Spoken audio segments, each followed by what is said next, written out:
Salut à tous, bienvenue dans ce nouveau tutoriel. Dans le tutoriel précédent, nous avons vu comment faire un Create API View en utilisant le Create API View. Les noms sont même la même chose, bon c'est dangereux quand même, ok, c'est pas trop bien.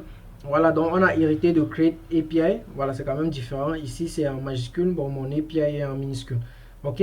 Maintenant, dans ce tutoriel, on va voir comment faire le update, ok. Donc en utilisant toujours les classes base view. Donc tout ce que je vais faire ici, c'est créer une classe que je vais appeler update. Je vais dire update, pardon, update, update API, ou bien on pourrait dire product. Voilà, je pense que ça va être mieux parce que je vais dire update view. Donc je vais arranger tout ça. API n'a pas trop de sens. Je vais dire update product. Ok. Je vais mettre product. Ok. Là ça a un sens maintenant. Ok. On a create product view, detail product view. Et ici on a update product view. Ok. Ça va hériter de generic dot update. Ok. Et là on aura besoin toujours de ces deux trucs du sérialiseur. Ok, on aura toujours besoin de. Ok, si on veut connaître comment le update fonctionne, on fait un contrôle, on clique au dessus, et lorsqu'on clique au dessus, on voit que la méthode c'est quoi? Ça peut faire un put et un patch. Ok, c'est quoi la différence entre le put et le patch? Le put c'est un update qui se fait un peu globalement, qui touche un grand nombre de variables, mais avec le patch c'est un partial update, donc juste une simple modification. Ok, donc on peut faire le patch ou bien le put, ok, avec le generic view. Mais on voit ici que ça retourne un update, une méthode qui s'appelle update, une méthode qui s'appelle partial. Où se trouvent ces méthodes? Ça se trouve dans le update model mixing. Donc si j'entre dans le update model mixing, je vois bien ici j'ai un update. Ok, j'ai un update ici là. Ce update fait quoi? En fait, ce update fait quoi? Ça prend partial égale à keyword.pop partial. Ok, ensuite ça récupère l'objet, ça passe l'objet dans le sérialiseur, donc ça fait get serializer instance data égale à, donc l'instance c'est quoi? C'est l'objet en question. Ok, donc lorsqu'on veut, même avec Django, lorsqu'on veut modifier un objet, qu'est-ce qu'on fait? On passe une instance. Ok, on passe instance, on passe une instance et les données à modifier, n'est-ce pas? Voilà, donc ici on a data égale à request.data et on a partial égale à partial. Ici ça nous retourne un perform update, n'est-ce pas? Ici on regarde juste ici en bas, on voit qu'il y a un perform update. Ok, voilà, et dans ce perform update on peut faire d'autres choses voilà, on va voir ça.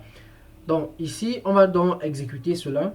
Et si on rentre aussi ici, on voit que ça hérite de API, de generic API. Et lorsqu'on regarde generic API, on voit que ça a le query set et le serializer class. Ok, il y a aussi le lookup field. Ok, donc le lookup field par défaut c'est le piqué. Ça nous permet de connaître quelle classe, quel produit spécifique doit être modifié. Donc si je rentre dans ma vue ici là, voilà, donc on va copier dans ceci. Je copie, je pars dans mon URL. Bon, ici il faudra arranger ça parce que j'ai modifié là-bas. Donc ici c'est maintenant product. Ok, ok, product. Ok, voilà, donc ici je vais donc ajouter ceci, update product, et là je peux juste copier ça et je mets ici, oh là là, je mets ici update tout simplement. Ok, voilà, donc et le update a besoin de quoi? D'un ID, n'est-ce pas, pour pouvoir s'exécuter sans problème. Donc si je viens ici, je pars dans mon API ici, je pars dans mon API, je vais créer donc un nouveau fichier, new file, que je vais appeler update. Ok, update.py. Et je vais copier juste ce qui se trouve peut-être dans Create. Ok, je vais copier. Et là, je pars dans Update, je colle. Mais cette fois-ci, la méthode, c'est pas post, c'est quoi? C'est put. On a vu ça, n'est-ce pas? Comme lorsqu'on regardait ce qui est derrière cela. Donc ici maintenant, je vais donc mettre, pour que ça plus, il n'est pas conflit. Ici là, je vais mettre slash update. Ok, slash update. Ok, ici ça c'était pour le detail. Donc on peut laisser comme ça. Je vais mettre update. Ok, donc ici dans mon update, je vais mettre le chiffre que je vais update. Je vais update le produit numéro 1. Et ici là, je vais donc mettre update. N'est-ce pas? Si on regarde le produit numéro 1, si je pars dans detail, je regarde le produit numéro 1. Donc si je fais un clean ici, je fais un Python detail. Je vais voir les détails du produit numéro 1. Voilà, je vois que le produit numéro 1 s'appelle Orange. On va changer ce nom. Ok, et on va changer sa description. Donc ce que je viens dans Update, je vais dire que le nom de ce produit ne sera plus Orange, mais ça sera par exemple avocat. Voilà, disons comme ça, avocat. Et le content doit être vide. Son nouveau prix doit être, comme le prix ici c'était 3,99, son nouveau prix, bon, on va laisser à 3,99. Donc j'enlève ce champ alors. Ok, j'enlève ce champ. Voilà. Donc on va tester si ceci fonctionne. Donc on va aller dans Update. Donc ici je mets plutôt Update, n'est-ce pas? Donc je mets update.py. Voilà, on voit que ça ne fonctionne pas, il y a un problème. On va regarder dans le problème. On voit que notre URL est introuvable. On va regarder pourquoi c'est introuvable. Donc je viens dans URL ici.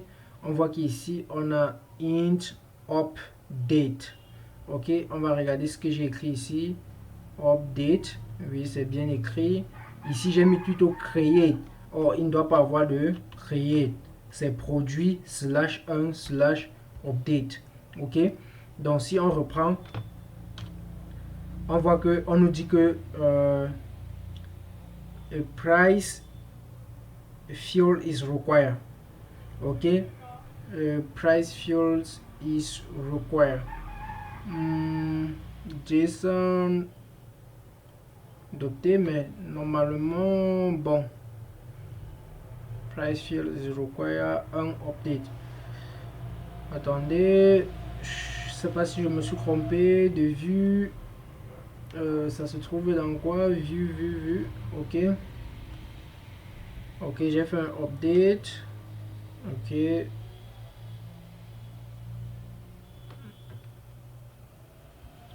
Bon, je vais aller ici. Je vais aller ici pour voir. Donc ça fait une instance, ça récupère l'objet. Ok, ça récupère l'objet. Self.getObject. Ok, bon, parce que ça ne fonctionne pas vraiment comme on veut, parce que normalement ça doit pas nous dire que. Donc ce qu'on va faire, on va mettre un lookup field. Je vais faire un lookup field égal à piqué. Ok, un lookup field, donc ça doit chercher le piqué. Donc si je reprends, ça nous dit toujours la même chose. Update.py. Qu'est-ce qui se passe? J'ai omis quoi? Bon, attendons voir si je viens dans Update et je mets juste le prix sans préciser sa valeur. Je mets price.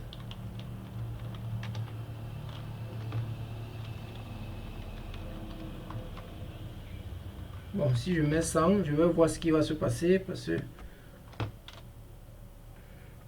Ok.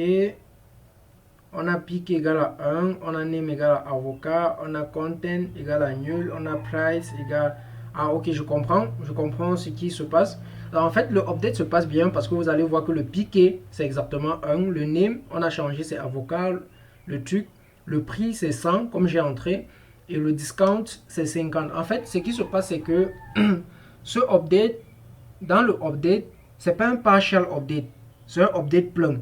Et les champs qui sont obligatoires dans le modèle, même lorsqu'on fait un update, ils sont obligatoires. Vous voyez?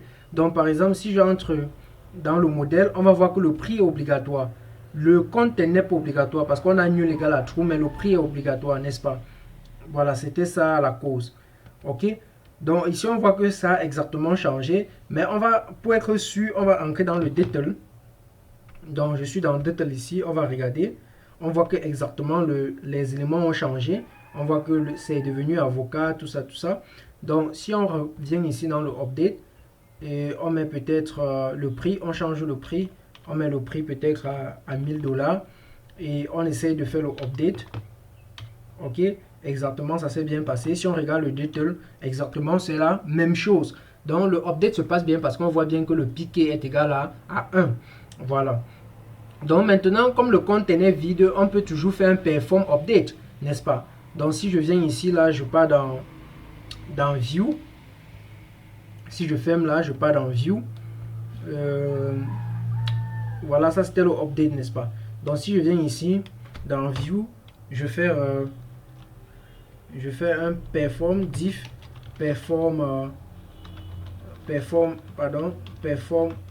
update. Ok, perform update. Bon, perform update dans serializer. Bon, j'ai pas trop besoin de ça. Il faut qu'on mette un peu tout simple pour que rien ne soit ici on va dire serializer.save, n'est-ce pas? Save. Ok, pour que tout soit propre. Maintenant, je peux faire la même chose que j'ai fait ici. Donc, je copie. Donc, ici, en fait, je récupère le content et le name. Ok, le content peut être non, n'est-ce pas? Ici, je regarde sur le content est non. Je donne la valeur du name au content. Et pour sauvegarder, je dis donc quoi? Content égale au nouveau content qu'on vient de donner. Et si on essaie maintenant de faire un nouveau update, ok, voici le update. Si on regarde la valeur maintenant, on va voir que le content a la même valeur que le name, ce qui n'était pas le cas précédemment. Ok, donc c'est comme ça qu'on fait le update. Ok, donc dans le tutoriel prochain, on va voir comment faire le delete.